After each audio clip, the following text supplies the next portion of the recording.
Good evening. This is Tuesday, June the 25th, 2024. Welcome to the Town of Barnstable Waterways Committee meeting.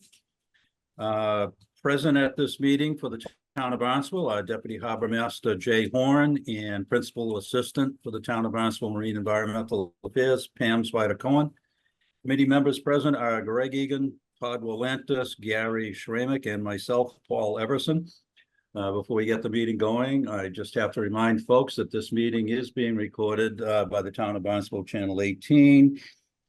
And under Mass General Law 30A, Section 20, I must inquire if anybody is recording this meeting, and if so, please make their presence known. Okay, so first order of business we have is the minutes from May 21st. Has everybody had a chance to look at those? Yes. And if it's to everybody's liking, I'll entertain a motion to accept those minutes. So moved. Second. Okay, Todd and Greg, thank you. All in favor? Aye. Aye. And aye. Okay, that's unanimous. We have notices of intent. Kathleen K. and Wallace S. Grove, trustees at 944 Main Street in Katuitt. Map 35/094, applicant proposes to replace the existing concrete bulkhead, which is failing, and with a vinyl bulkhead. Okay, can you put, let me just hang on, I'll grab it back here. You want me to put the agenda back? No, that's okay. I've got it over on the side here. Plan is to raise the bulkhead 1 foot higher than the existing bulkhead to improve storm damage protection. Approximately 5 foot returns will be provided at each end connecting the adjacent walls. A small concrete groin that is deteriorating will be removed. All right. Do we have anybody present representing this project? Okay, not hearing anybody. So location right down by the Katuitt Town Dock. That's correct. Okay. Jay, can you blow that up a little bit? If possible. Yeah, there we go. Thank you. We've been in this area before. There was another proposed dock that didn't fly, but this is not a dock per se. This is just the rebuilding of the concrete bulkhead that is failing. Are we able to see the I'm sorry, Jay, if you can zoom in any further. Where's that groin? I know there were a couple of them in there and they were okay. I imagine it must be that little clump to the south. Yeah, I have the plans pulled up if the committee members would like to see them. I don't have any issues with navigation here. They're staying within the same footprint. Yeah. Okay, well, we don't have anybody representing the project. I think, we just take a look at it and if there are any questions on the committee members, but it's pretty self evident that it's just replacing that and they're removing that groin. Do we have any sand really migrating much down there to your knowledge, Jay? Not to my knowledge, sir, no. Okay. All right, and questions from any of the committee members on this one? Hearing none, we'll go ahead and let's hear from Greg in favor. Yes, in favor. Okay, Todd. In favor. Okay, Gary. In favor. Okay, and myself, that's unanimous. Okay, moving on, we have Edward and Lena Lukowski. I'm sorry for the name pronunciation. 129 Hayes Road in Centerville, map 210/095. Applicant proposes to permit an existing seasonal pier configuration which has been modified looks from their permit SE 3/2195, originally approved for 3 foot by 68.5. The existing seasonal pier sections have total length of 70 feet, with a portion overlapping the existing steps and wall. Okay, on Waquacket Lake, do we have anybody to speak to this project? It's the same engineering firm, so I don't believe they're here tonight. Okay. So on Hayes Road, where I see where you have them highlighted there. So basically they're increasing it by 1.5 feet. Is that what we're looking at? Yeah, that's correct. It's already been approved. It's been approved by conservation. They're making a slight change, 1.5 feet. From what I was told and from the plans that I looked at, it's not going to be extending out any further. It's going to be kind of counterbalanced over the existing staircase that is there. So from what I saw, not going to be extending any further out into the water, even though they're adding 1.5 feet. That 1.5 feet is going to be on the land side to Just go going over shore the side. existing stairwell. Okay, that's an easy one. Greg? Yeah, as described by Mr. Horn, in favor. Okay, Todd? In favor. Thank you. Gary? In favor. And myself as well. Okay. Mooring appeals, we have Roger Heald, head RF 23, did not renew in 2024 by the deadline, permitted since 2021. And I believe I saw a gentleman's name up on the list of Yeah, folks. Do we have Roger? I'm here, There he yes. is. Yeah. Yeah. Okay, what happened, sir?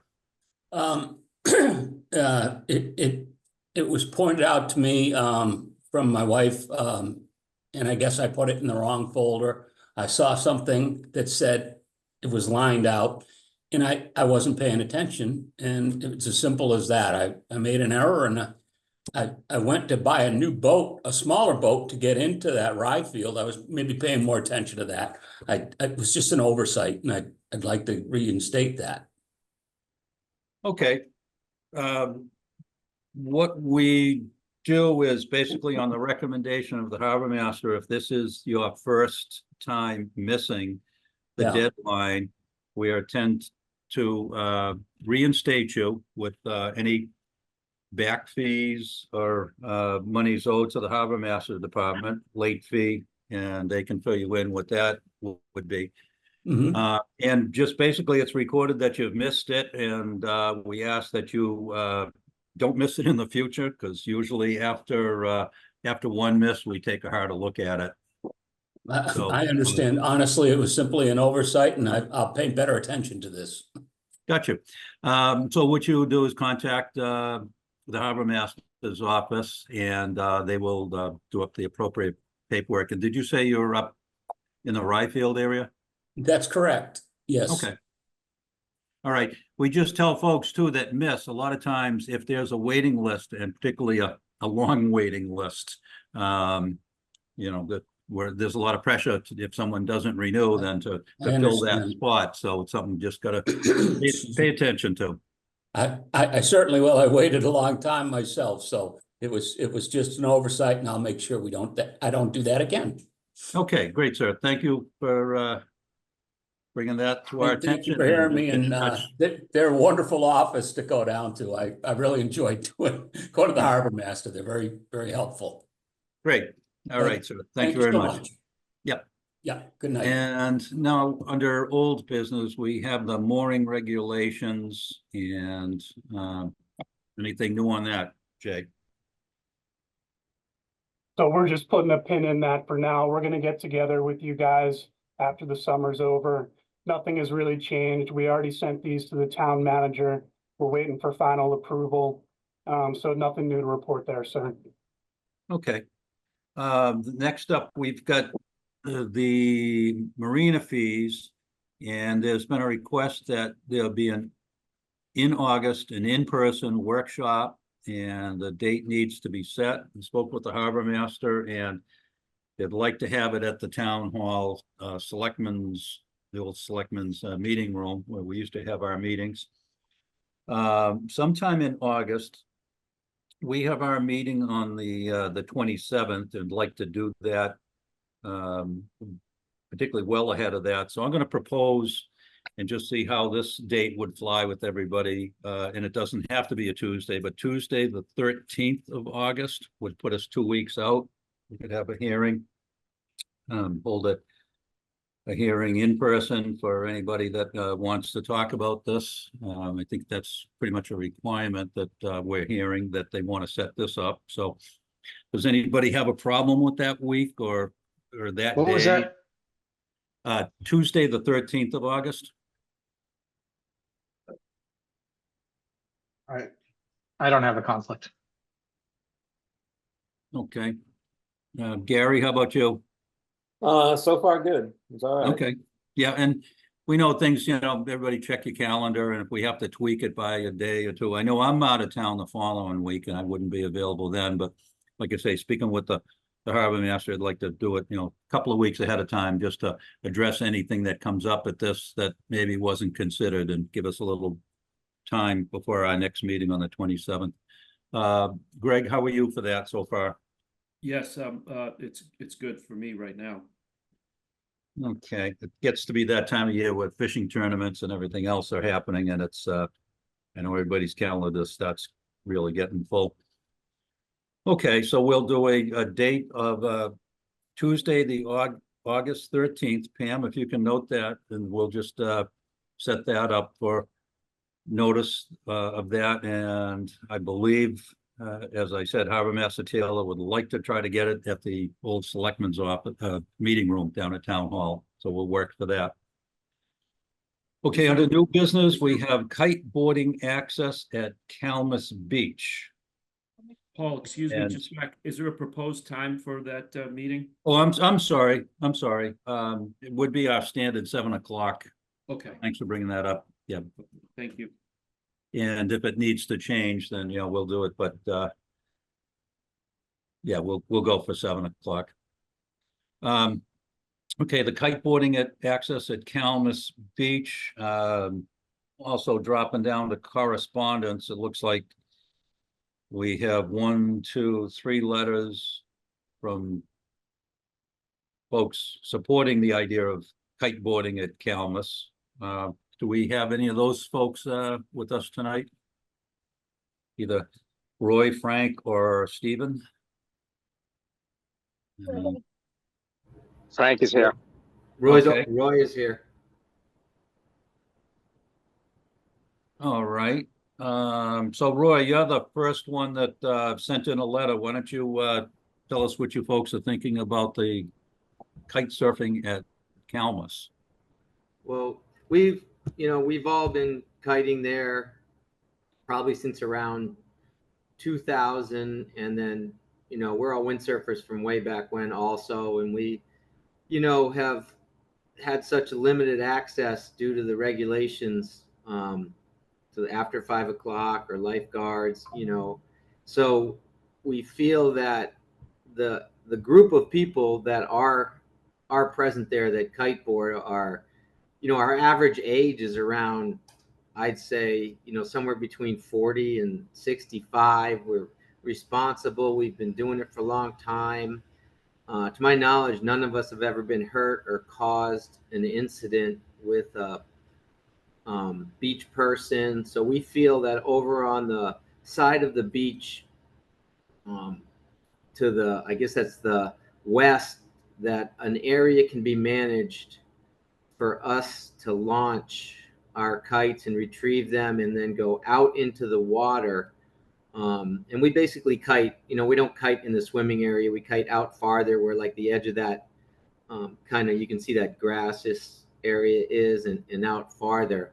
And, as part of this thing, there'd be self-policing, which is at most kite beaches where, the responsible guys that are there will make sure that somebody doesn't just show up, blow up their kite, cause trouble with people, be dangerous. I guess there was, speaking of having sort of a little application process where you get a card that says, yeah, you're a Calmus kiter, you know the rules, you respect them, and that would, basically keep, I'd say, the population of kiters to between 6 and 15 people tops, on any given day. And I think we've been doing it safely for a long time, and I think it would be great to have us have access before 5 o'clock in the summer months to do that. Okay, our understanding or our scope here would be the water side of this activity. So as far as the beach access, I imagine, if you have a Town of Barnstable beach sticker, you can park in the lot. Are you saying that you guys are restricted from carrying your gear down to the beach? We're not allowed to blow up our kites, traverse the beach, or do anything while the beach is open. And then, if we're in the water, even if we go, from somewhere else to there, if we get anywhere near the beach, the lifeguards, they only have restriction inside the buoyed swimming area. So we're talking, the other end. And it's more of an access. So I believe don't you cover the access to the water also? Well, yeah, but where I'm looking, Jay, if you can just, I don't know, highlight where the entrance to the parking lot is there. Yeah. Yeah, right there. Okay. So, I mean, you could basically come right down the end of C Street, and so you need to park your vehicles inside the area, and I imagine. Yeah, everybody has beach Everybody has- stickers. Okay, Mr. All right. Chairman, if I could clarify what's going on right now. sure, go ahead. Full disclosure, I myself am a kiteboarder. My wife's a kiteboarder. We've been doing it since 2002. So I'm gonna stay out of this conversation for the most part. I don't want to persuade anybody. Windsurfing is allowed at Calmus, but currently at Calmus, there's a no kite flying rule. And that was put in place years ago, and that was pertaining to the stunt kites and protection of the plovers, which are on the opposite side of the beach. So we have approached the Department of Beach and Recreations to ask for access for kiteboarders during the day, because as of right now, we're only allowed there after the lifeguards leave. They're receptive to this idea. They wanted it to come in front of the committee to basically discuss navigational concerns. The federal channel, is there any boat traffic in there?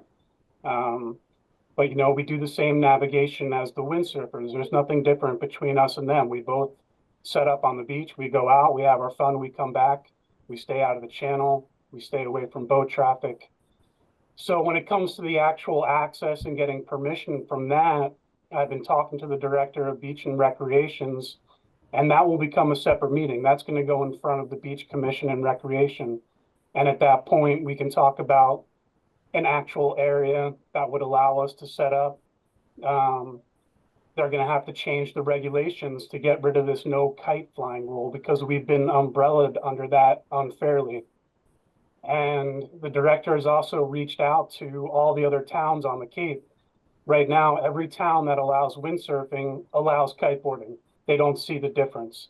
They have separate areas. They have separate rules for setting up, for, no kite flying on the beach. They don't want us flying on the beach. They want us to set up, enter the water, come back and land. So right now, Barnstable is the only town on Cape Cod where you're allowed to windsurf, but you're not allowed to kiteboard. So again, we're working with the committee, we're working with the Beach and Recreations, we're working on rules, we're working on how we can make this work with the windsurfers right now. But tonight, his primary focus for this committee is the navigational aspect of it. Right. Well, like first speaker Roy mentioned about self-policing.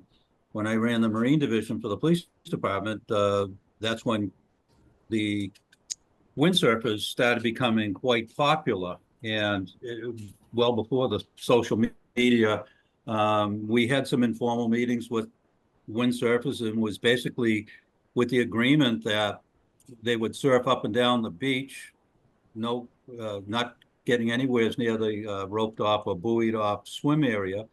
And when they had days with traffic, they would turn around once about 100 feet or so away from the federal channel, turn around and go again.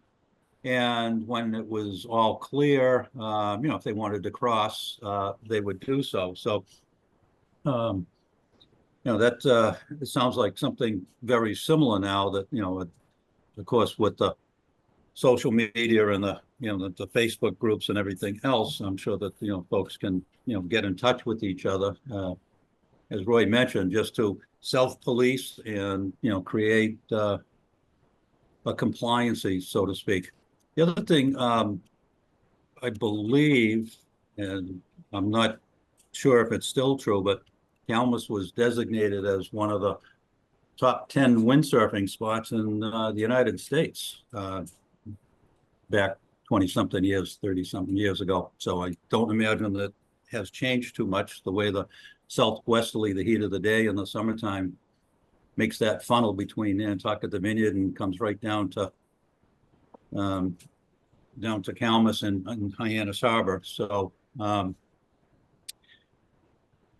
would be in favor of them accessing this area with that provision that they basically self-police, and you said it's a relatively small group of people right now, 10, 12, 15 folks. And I'll direct that at Roy. Yeah, that's basically I've never seen more than that, 15 people ever out there. It's typically 10 or under. It's not a real destination place anymore because anybody who shows up from Canada or whatever goes there once during the day, sees that they can't go kiting and just leaves, and they don't come back, or they get, they're all funneled over to Dennis where there's 50 to 60 kiters. And that's, one thing we don't want. We don't want it to be a destination spot. They can all keep going to Dennis or on northerly winds to Chapin. It's basically a bunch of local folks. Okay, thank you. Input from committee members. I'm all in favor of it. I think it's a great idea. Hope they enjoy themselves. It's too bad that they were unfairly categorized for a while. It's okay with me. All right, Gary. Greg, what are your thoughts on this? Look, quite frankly, I don't really even understand what we're being asked.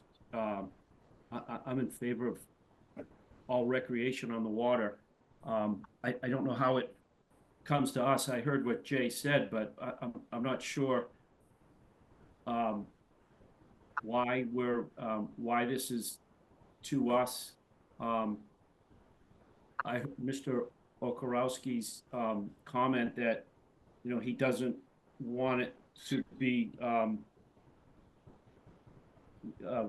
very crowded and inviting to all kinds of other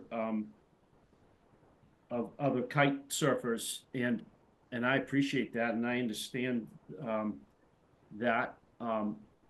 We know that it's just as it relates to traffic and navigation, which is the only thing I'm trying to link it to. And I could see if there was 50 or 60 people out there going across the channel, I think that would be, very problematic. So I guess I don't know what we're being asked to vote on. I don't know why. I'd like some more information. Why was this group carved out in the beginning? Was it safety for swimmers, or was it for navigation? So I hate to belabor it, but I'm just trying to think it through, and not sure I really understand the whole topic enough at this point. Right. My other question would be on that regulation about kites. Does that, and I don't know, but does that regulation specifically say the type of kite? And, you know, again, back when the plovers first showed up to the area, I think anybody remembers back right in the middle of Calmus, they used to dig the mortars in and launch the fireworks right from there. And then once that was all taken away, then back out to Egg Island or inside the harbor. But as the U.S. Fish and Wildlife and some of the other people extended that radius out, the Audubon Society did do a presentation, and they were concerned about kites, people flying kites, because the birds were thinking that they were hawks or birds of prey, and descending down on top of them. And I don't know, but is that what promulgated that sort of restriction on kites? And is that described? That's one concern that I would have, is to differentiate between a recreational land-based kite or something that's moving across the water, much like a windsurfer. But Yeah, and we're not the only beach that has plovers. West Dennis Beach has a plover section. They have rules in place for the kiters. You're not allowed to fly your kite on the beach where the plover areas are. The reason why Calmus works with the plovers is that they're on the opposite end of the beach. So the regulation is you can't be within 1,000 feet of them, and the area we're proposing is about 3,000 to 4,000 feet away, where we want to launch the kites, to where the plover nests are. So the majority of the rules that Gleason, the director, got back from the other towns, all were due to the Audubon Society. It was all about the plovers, had very little bit to do about differentiating the difference between kiteboarding and windsurfing. They view this as the same activity. And to speak to Mr. Egan, this is just a process. Whenever something wants to get approved in this town, it goes to the Waterways Committee, it goes to the Beach Committee, it goes to the lawyers, it goes to the town managers. So, the point is here that they're already there. They've been there for 20 years. They've been doing it respectfully. They've been staying out of the swim area. We haven't had any issues with navigation in the federal channel. So they're basically just looking for permission to go there during the daytime when the lifeguards are present in the summer. We're talking about 8 weeks a year. Okay, do you happen to know, do the windsurfers, when they launch, it's been a while since I've been down there and seen that, but are they restricted to a certain area, or they can park anywhere in the parking lot and access the beach, albeit outside of the swim area? No, there's a designated windsurfing area. I measured it. It's about 900 feet long from the point of this jetty to the beginning of the swim area, where the windsurfing area ends, is about 900 feet. So what most townships do is they put the kiteboarders upwind, so our proposed area would be in this corner here. The windsurfers would be downwind of us, and then the swim area would be downwind of that. Yeah, I would like to see a buffer in there, so. But nothing is to say that the windsurfers can't go all the way up to that jetty that you just pointed out to, right? They can launch from up as high as they want to the left. Yeah. Yeah, okay. And to speak to what Roy was saying, what we're trying to do is keep this area for advanced kiteboarders only. We have beaches on the Cape that are set up for beginners. They're much longer, they have much more room, and there's a lot of space between the kiteboarding area and the swim area.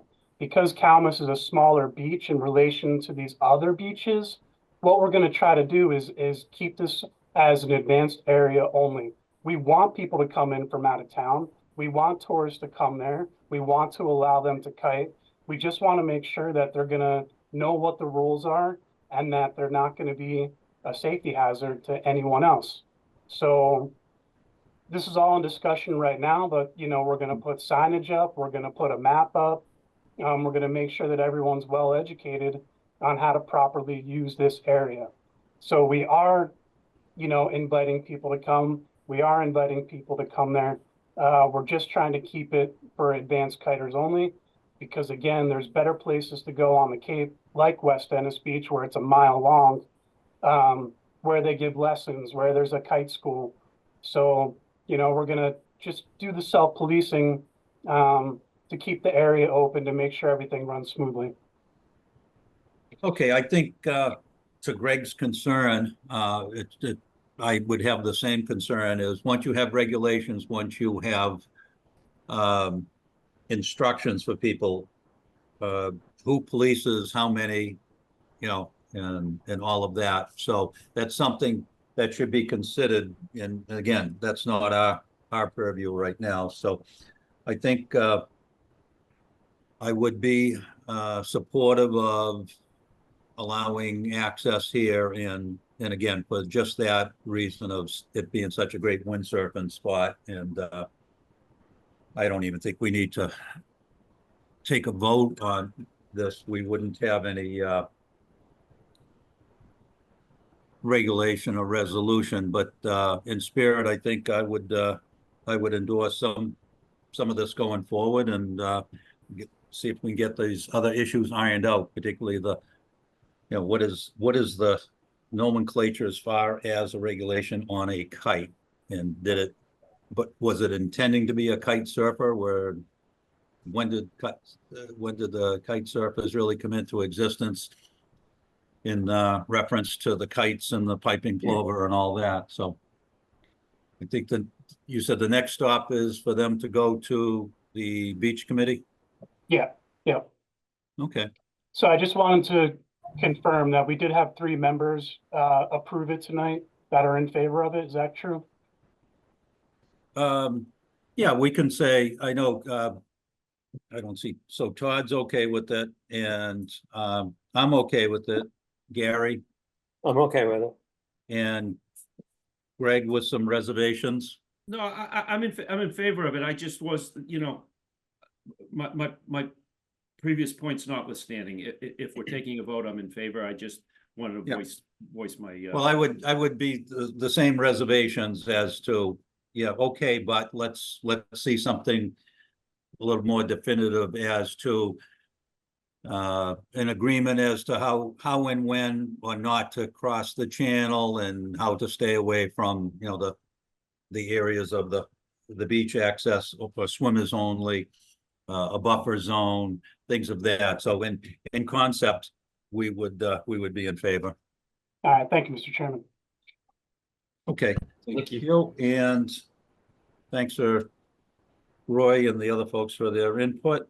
Next, we have discussion regarding Sandy Neck resident temporary landing dock in Barnstable Harbor. Yeah, I had that added. I was approached by a few different people in the harbor about different topics. This was one from one of the residents out there in that community. And I don't know if you're familiar with the harbor, but they have a set of slips for small vessels. And at the very end, there is a designated spot for the residents of Sandy Neck to tie up temporarily. Originally, I think it was due to the plovers and the access over the for the off-road vehicles during the plover season. They have to have caravans, takes a long time. The other thing is emergencies, access for those people that are lucky enough to have cottages out there.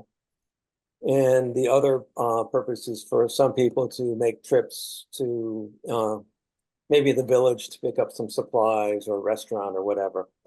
I guess there's an individual who has a place out there that has been using it basically as a slip. They'll leave the neck around 7 in the morning and tie up, and after work at 5, they go back to their the cottage.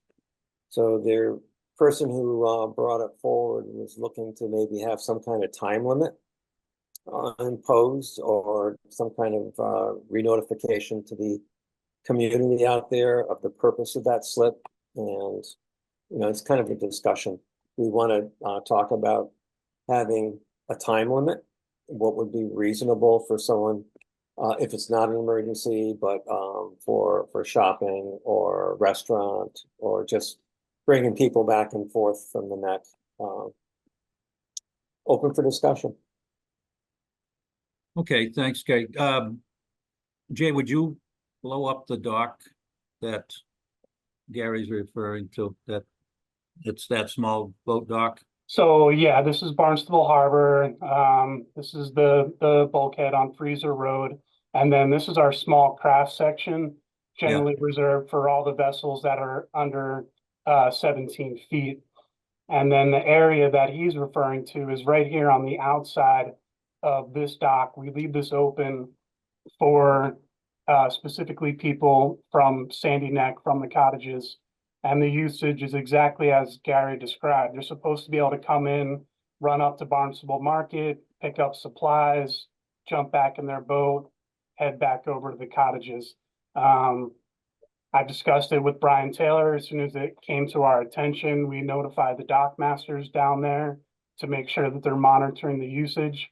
But I think he had a great idea with putting a time limit on it. So we're going to come up with that, put a sign down there and monitor the situation. People should not be tying up there all day. It's just not what it's designed for. So when we're looking at it right now, there's already one boat on the dock, on the outside there. That is not a slip. That's just somebody taking, somebody tied up there, right? That's not rented as a slip? That is a slip, but this area right here on this side is for Sandy Neck cottages. Okay. And what size boat would we be putting on there? 17 or under? Yeah, small vessels. It's got to be 17, 18 feet max. Yeah. And we do have another offload onload zone next to the bulkhead here for larger boats. So you can handle 40, 45 feet over here to come in, pick up passengers, load up your supplies, etc. So primarily most of the boats that are on moorings over at Sandy Neck are small vessels. It's a very small mooring field, very small boats. So this has been adequate in the past for them to tie up at. Okay, for Jay or Gary, who would kind of know better, about how many boats are we talking about that potentially could be coming over and looking for that space? What do you say, Jay? 5 or 6 maybe? Well, there's about 20 Sandy Neck cottages permits in total. They're not all full. There's not, not everyone has a boat out there, but in terms of permitting, I do about 20 permits over there every year. Okay, so on our regular docks, half-hour tie-up limit, vessel must be attended is pretty the norm, Yeah, 15 to 30 minutes in most areas. but vessel attended, right? Yeah, Now, we understand that okay, quiet.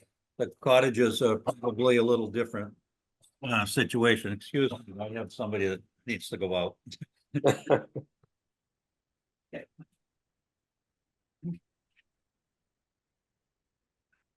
Okay.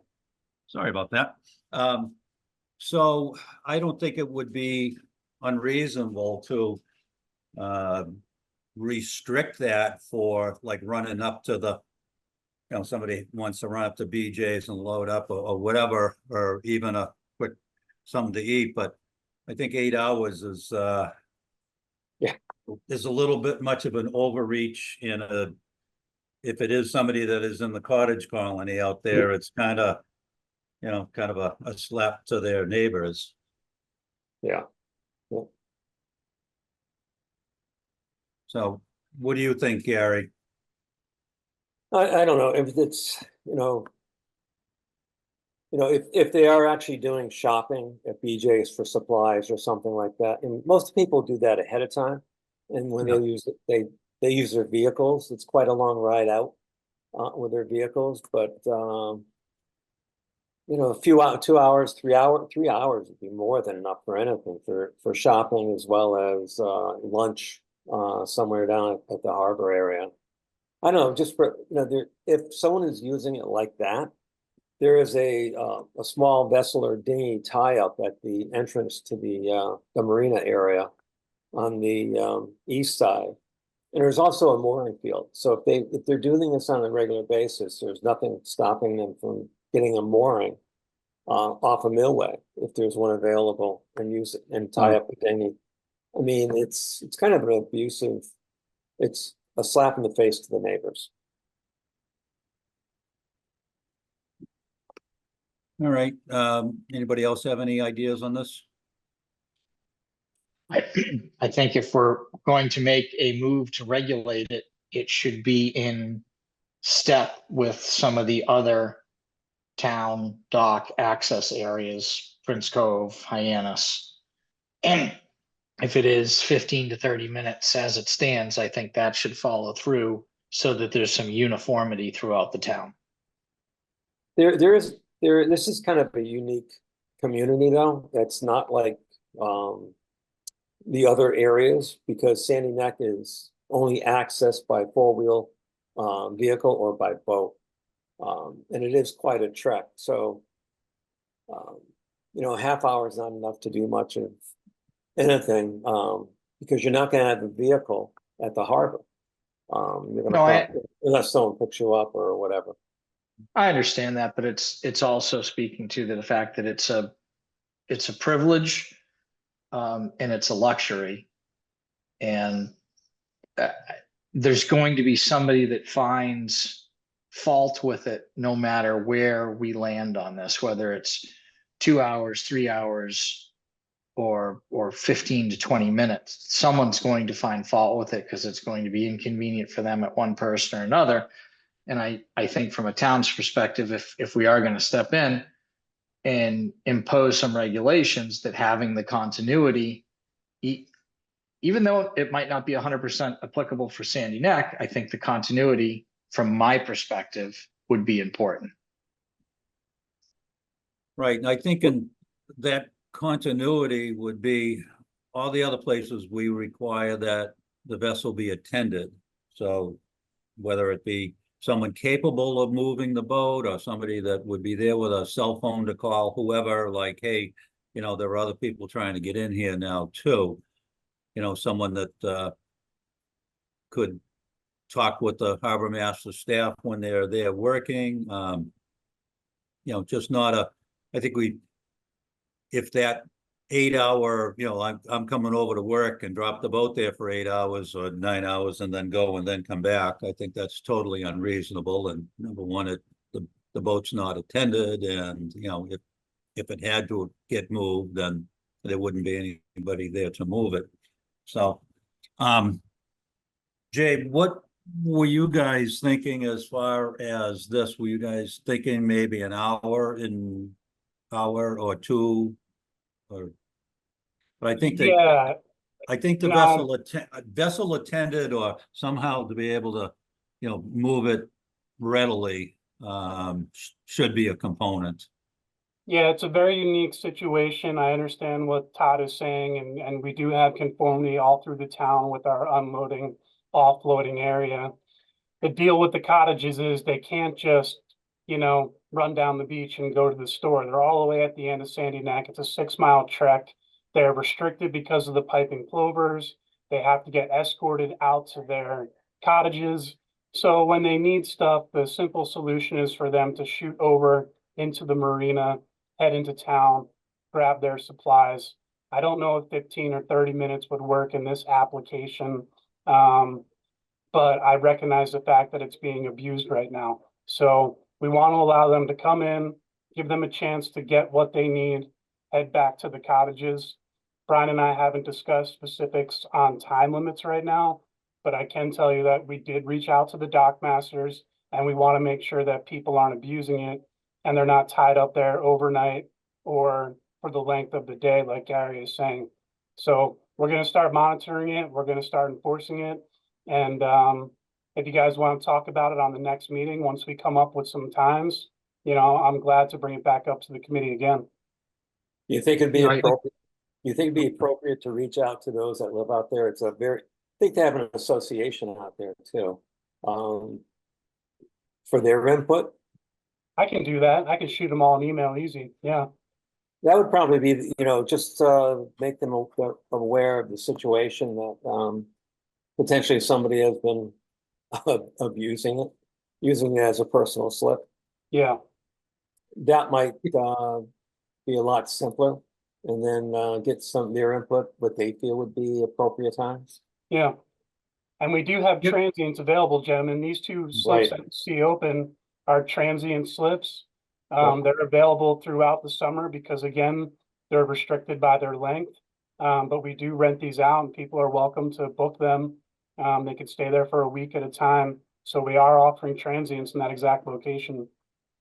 I was just gonna say that, Jay, that if someone were to notify you that they were coming over and they had a doctor's visit or whatever, or something like that, that was gonna be, taking up some time, that they would be directed to a different slip, such as the transient slip. Yeah. And, pay accordingly, but, yeah, let's, I think if you guys can come up with a proposal as far as the time restrictions and again, you throw a email blast out to most of these folks that would be utilizing it and, solicit the feedback, see what if everybody says that, they need it for like an hour when they have to come back over, and then if somebody wants it for 8 hours or whatever, then obviously, that's an outlier, so that you don't want